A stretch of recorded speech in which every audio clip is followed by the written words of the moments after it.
নমস্কার, নিউজ ইউএনআইয়ে আপনাদের স্বাগত জানাই। শুরু করছি হোক আওয়াজ, সঙ্গে মৌমিতা। রাজ্যের মুখ্যমন্ত্রী মমতা বন্দ্যোপাধ্যায় তিনি বিভিন্ন জায়গায় যাচ্ছেন ফিতে কাটতে। কখনো যাচ্ছেন দীঘায় জগন্নাথ দেবের মন্দিরে ফিতে কাটতে, কখনো তিনি আবার তাপবিদ্যুৎ কেন্দ্রে যাচ্ছেন ফিতে কাটতে। কিন্তু চারিদিকে একটা আওয়াজ শোনা যাচ্ছে, সেটা হলো কান্নার আওয়াজ। তিনি চোখের জল কি করে মোছাবেন? তিনি তো বলেন তিনি সমস্ত দুঃখ অবস্থায় বা অসহায় মানুষের পাশে থাকেন, তাহলে চাকরিহারাদের কষ্ট তিনি কিভাবে মোছাবেন? তিনি বলছেন তিনি অনুদান দিয়ে দিচ্ছেন। অনুদানেই কি বা ভাতা দিয়েই কি সব সমস্যার সমাধান করা যায়? সামনেই তো রয়েছে 26-এর বিধানসভার নির্বাচন, বামেদেরই বা এজেন্ডা কি? সে বিষয় নিয়ে আমরা একটু কথা বলে নেব আইনজীবী বিকাশ রঞ্জন ভট্টাচার্যের সঙ্গে। রাজ্যের মুখ্যমন্ত্রী মমতা বন্দ্যোপাধ্যায় তিনি বলেন যে ঋণগ্রস্ত সরকার ছিল বামেদের আমলে, সেই ঋণ তিনি মেটাচ্ছেন। আসলে ওরা কেন স্কুলগুলো তুলে দিচ্ছে জানেন? কেন ছেলে মেয়েদের শিক্ষার অঙ্গনে পাঠিয়ে দিচ্ছে? কেন যারা সরল পাটিগণিত জানবে তারা তো ওর মিথ্যাটা এক কথায় ধরে ফেলবে।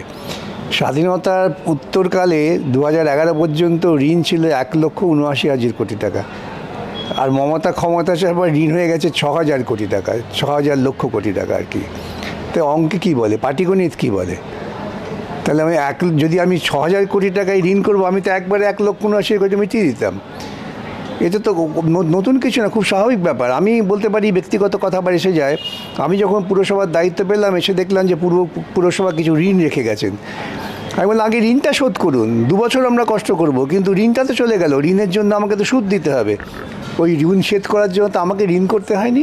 আমার মানে পুরসভাকে, আমার কি পুরসভাকে ঋণ তো করতে হয়নি, বরং পুরসভা তো বিভিন্ন কাজকর্ম করে উদ্বৃত্ত রেখে এসেছিল।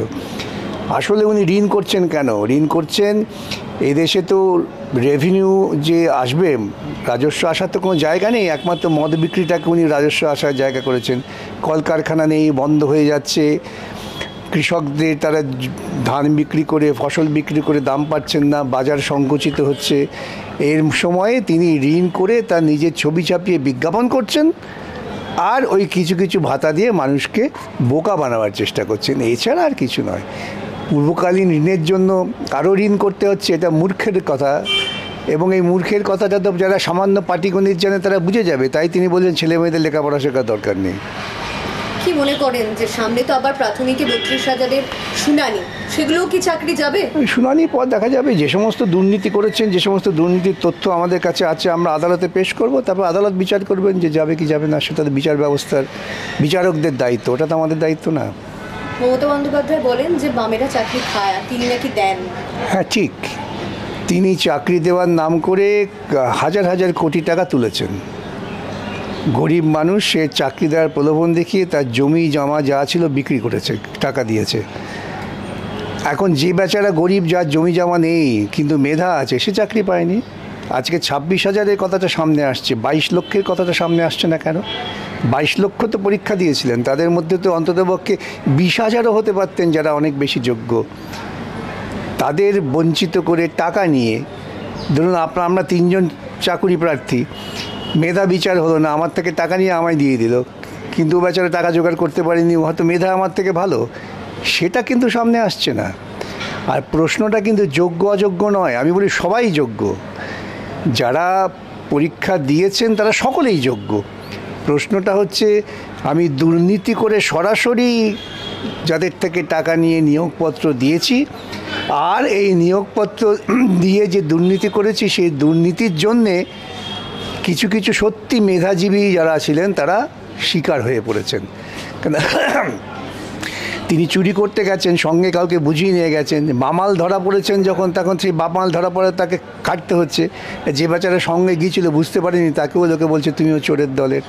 সেই জন্যই সমগ্র শিক্ষিত সমাজ, নাগরিক সমাজকে ঐক্যবদ্ধভাবে মমতার এই পরিকল্পিত দুর্নীতির বিরুদ্ধে রুখে দাঁড়ানো উচিত।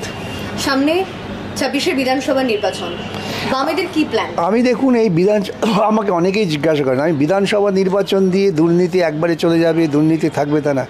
দুর্নীতি হচ্ছে একটা রাজনৈতিক দর্শন, যে দর্শনটাকে মমতা লালন পালন করছেন। এই যে দর্শনটাকে লালন পালন করবার জন্য পুঁজিপতিরা মদত দিচ্ছেন। সুতরাং লড়াইটা অনেক দীর্ঘ লড়াই। খাদের মুখে ফেলে দেওয়া এক ধাক্কা সহজ, কিন্তু সেই খাদ থেকে তোলা অনেক কঠিন কাজ। আমরা যেটা চেষ্টা করছি খাত থেকে পশ্চিমবঙ্গকে তুলে আনা, সুতরাং ওটা 226 কি 2033 এইসব ভেবে লাভ নেই।